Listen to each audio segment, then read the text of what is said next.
Hey, look, it's Bob Saget. Hey, Diz, I've got a story to tell you. I must say this is kind of weird. I've been told I'm an animated storyteller, but I've never been in a situation where I really was in an animated story. But hey, there's a first time for everything, right? I'm here in a Polish shtetl to tell you the story of Moishe's miracle. That's Moishe.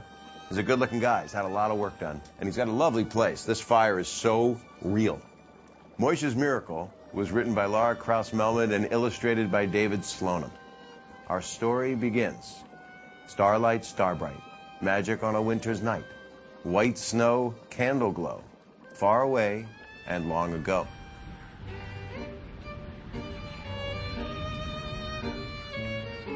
In the poor village of Wishniak lived a milkman named Moishe and his wife, Bela. Since he owned only 2 cows, Moishe earned a meager living. Still, he was known as a generous man, always ready to help his neighbors. Bela scrubbed and cooked and tried to scrape together a few kopecks for a nice Sabbath meal. But oi, how she could scold.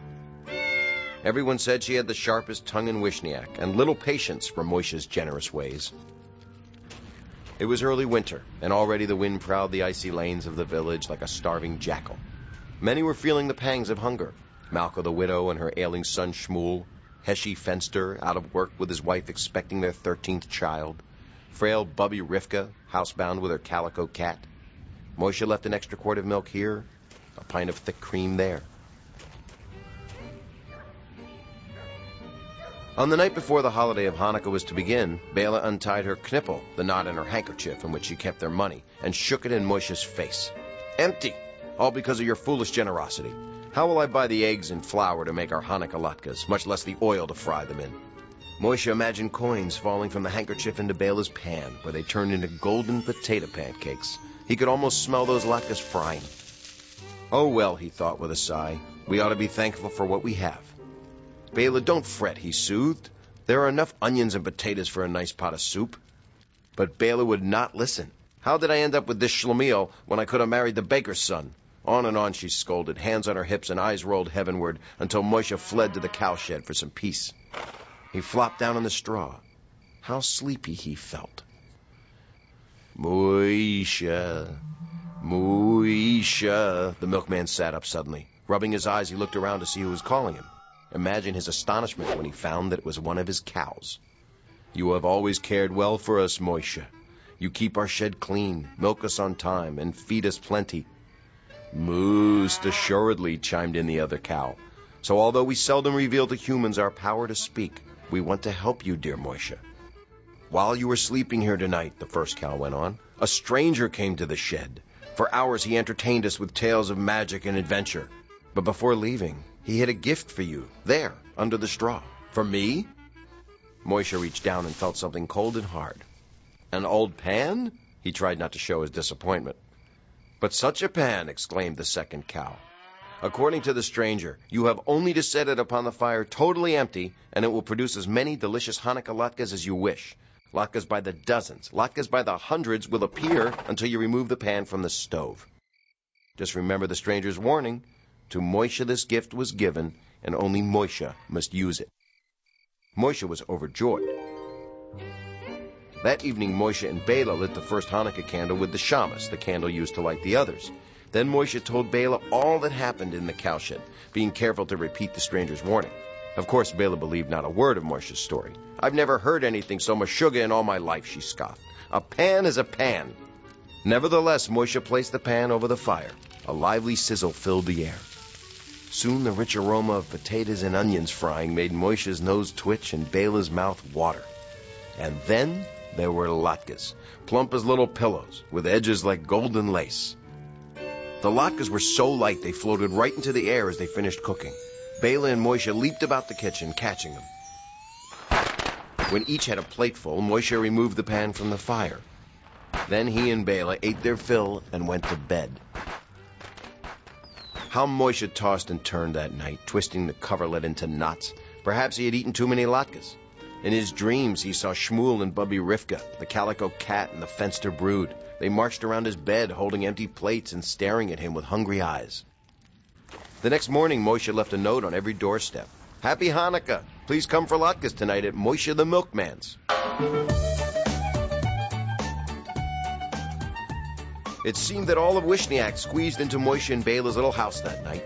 Latkes galore sailed from the magic pan. There was singing and dancing to Heshi's accordion, and the children spun dreidels, little Hanukkah tops. Only Bela stood apart, shaking her head. Moishe was giving things away as usual and making a mess of her house. If she could just get rid of him for a while, she would take matters into her own hands. The next day, Bela hid the Hanukkah candles under the bed. "Moishe, there are 6 more days of Hanukkah left, and all our candles are gone," she wailed.